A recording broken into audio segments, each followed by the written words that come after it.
Say yes to new beginnings. Yes.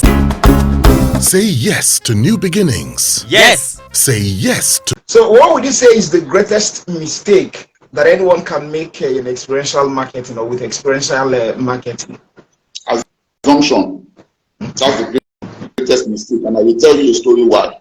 It almost cost us big time. Something like that at the turn of the century, when GSM just started, thank God it was when GSM started.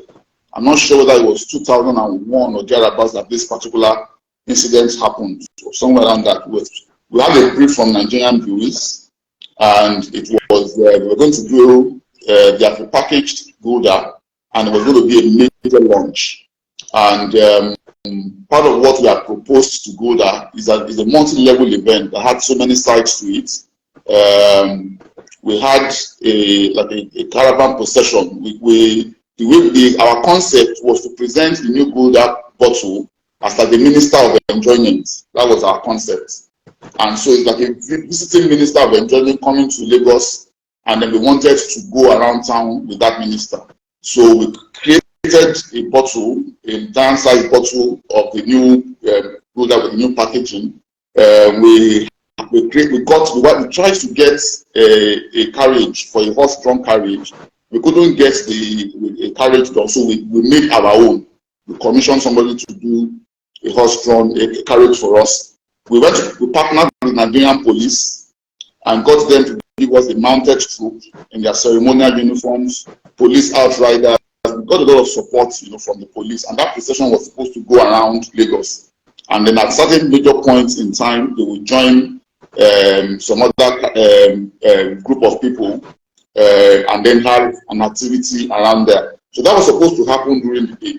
And then in the evening, we will then have a major concert featuring, top Nigerian artists, and to cap it all, the biggest fireworks show in Nigeria at the time. Now, for the fireworks show, we went as far as Cape Town in South Africa to go and order a 20-feet container load of fireworks. The fireworks was supposed to be synchronized to music, you understand, and it was supposed to happen at the Balewa Square. So we had done, all of our preparations. We ordered the fireworks on time.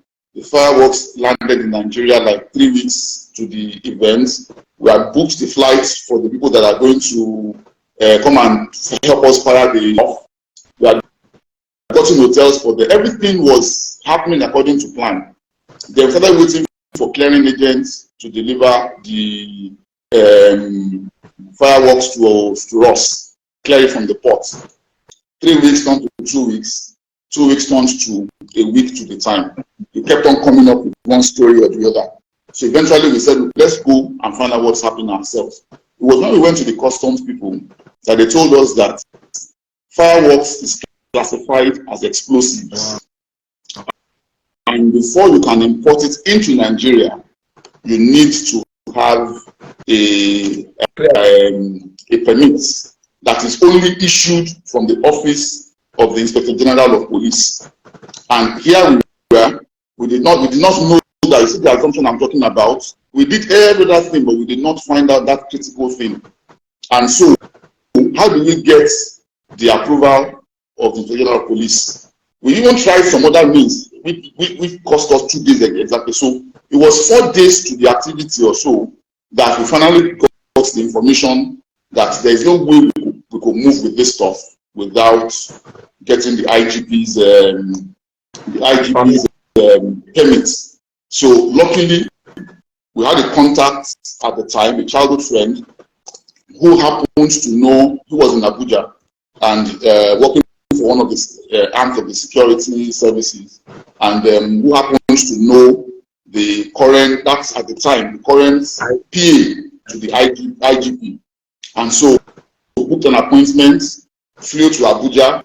Miraculously, the very next day, we got the permits and came back to Lagos. But that's not the end of the story. We now started the battle of trying to clear that container out of the port. You understand? Between the event was on a Saturday, so I got back to Lagos on the Thursday. So we had just between Thursday and Friday to clear that container. Started the process. We couldn't finish it on Friday. They said, okay, come back on Saturday morning and complete the process, and we are done. Only to get there, at the final point where they were supposed to give the approval for us to take the stuff out, they told us that, sorry, the person who made the calculation of the duty that we paid on Friday miscalculated the duty, and so what we paid was not enough, and that the only way we can do is to come back on Monday to come and pay. Monday, how on earth is that going to be possible? This thing has no value after today.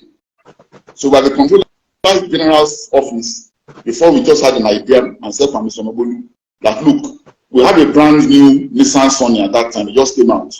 Can we leave this vehicle with you? You understand? And then we can come back and pay. That's how the man approved. And how we managed to get that container out of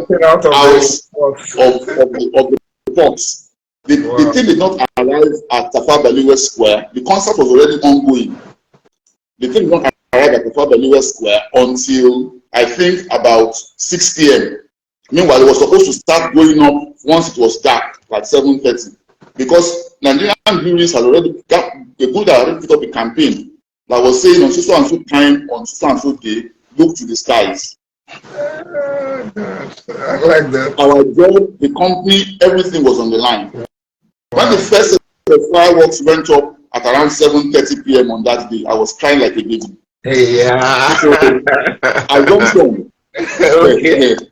I like that. Okay. What do you like most about being into this line of business? It's so much fun. I'm telling you, I am not working. I'm enjoying myself. That's just the honest truth about it. The variety of challenges that come on your way on account of the varied briefs that you get from your clients. One time you're talking with a telecoms company and talking technology. Some other time you're talking with a beer company. And some other time you're talking about, a tobacco company.